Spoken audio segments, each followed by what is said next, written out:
going on YouTube? Uberman here. New project, the 2005 Dodge Grand Caravan 3.3 V6 two-wheel drive automatic. 4-speed, of course, same transmission they use in just about everything since Chrysler started building cars.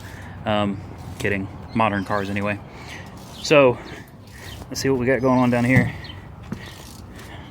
You guys might remember this chick, Baby Mama. She volunteered to give me a hand today, and she is dropping the transmission pan. First thing I'm doing since I'm putting this vehicle into service as a rideshare vehicle is making sure everything is completely done. Like she even got some grease on her hands there. Yep. They're gross. As you can see, it's very dry under here. New oil pan gasket.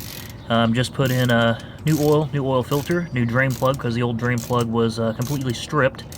So it's got a Mobile 1 full synthetic high mileage 5W30.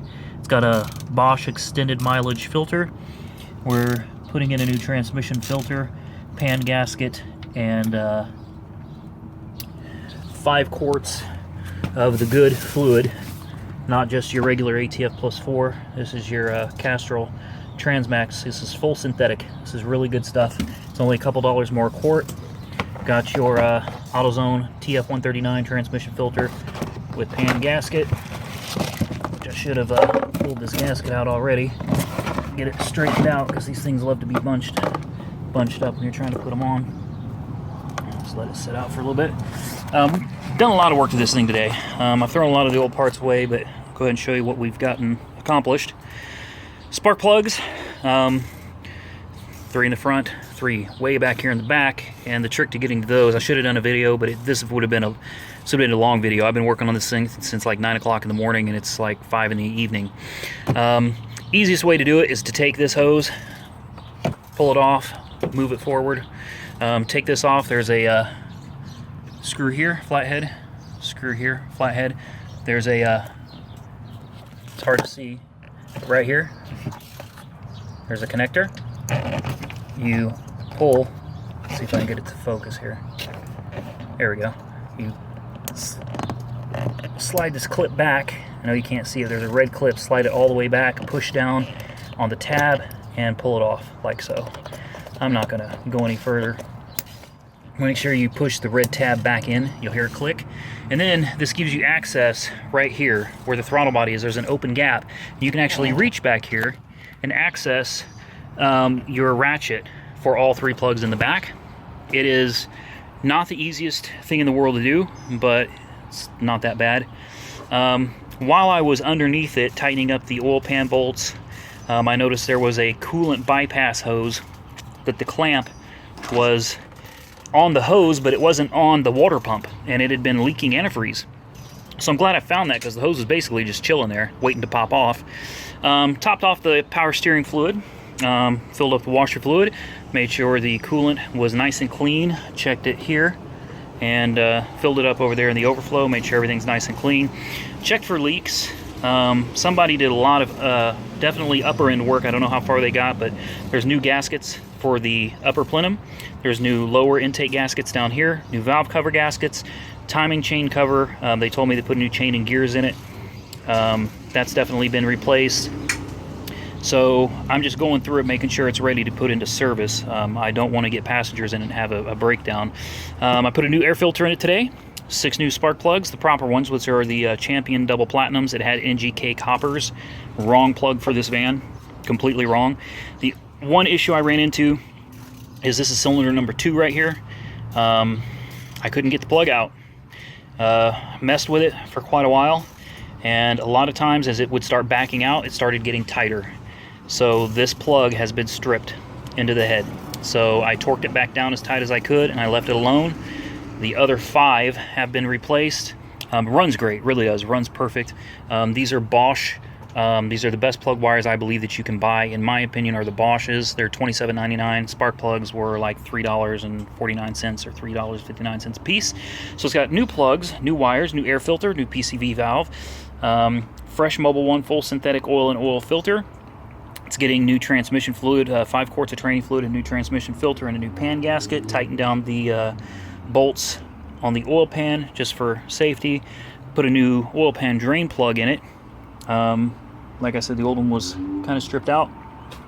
Other than that, while I had it in the air, I checked on the suspension, and we've got inner tie rods on both sides.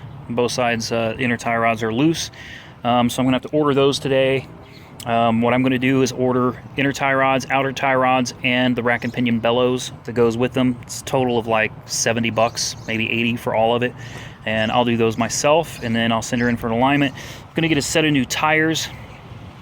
Those are like $250, not that big of a deal.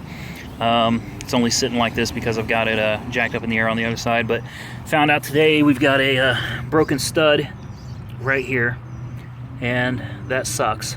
It's not the easiest thing to get to. You got to take the wheel off, the caliper, the rotor.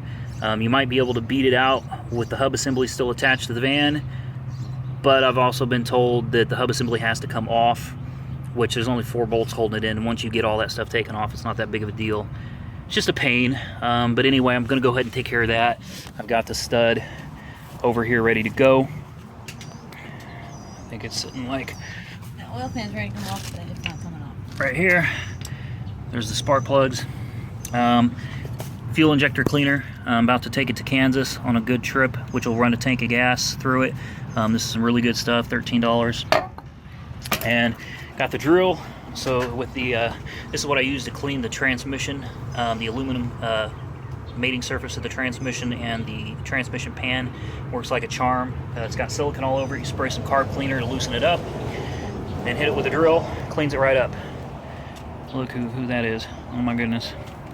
All right, well, it's time to get under here and finish this up and make this thing a rideshare vehicle. It's already activated on Uber. Uber has already put it on there, and it's ready to go. I'm just trying to convince them to... I added 2 profiles. I've got the van on my Uber account twice, and I'm waiting for them to make one profile XL only and the other profile X and XL. So other than that, guys, I'll report back.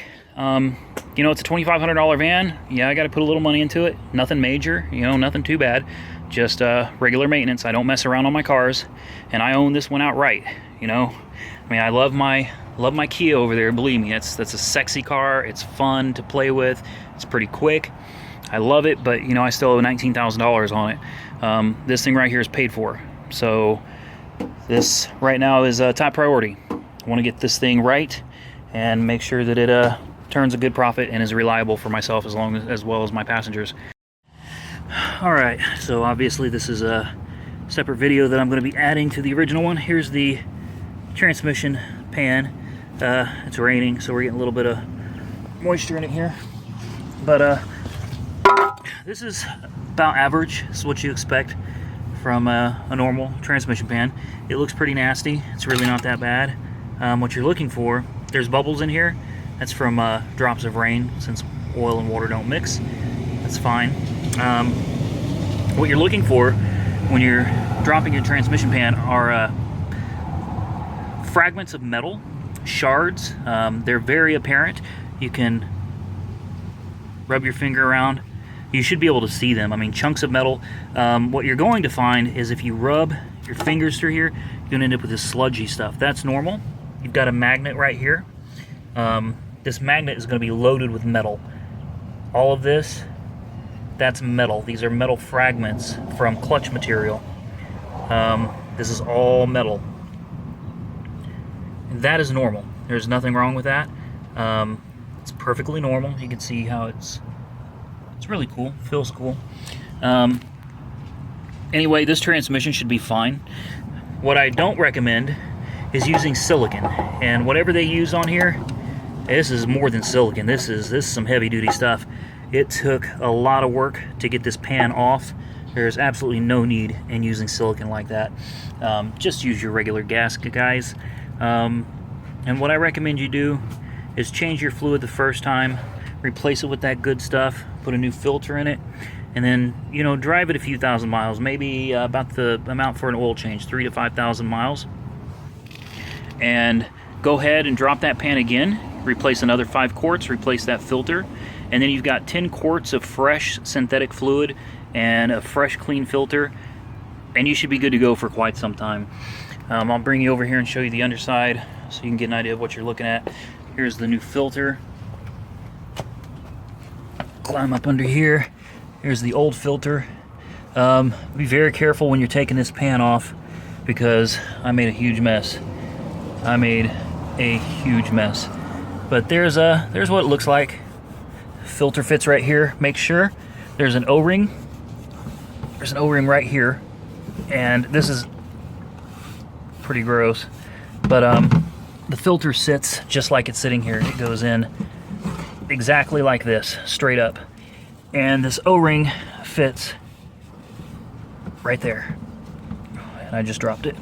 But make sure when you pull this out that you've got your O-ring still on here, because a lot of times that O-ring gets stuck up in this. And if you try to jam a new filter in it with an O-ring and the old O-ring still in there, you're gonna have major problems, guys. All right, I'm gonna get back to work. I'll holler at y'all later.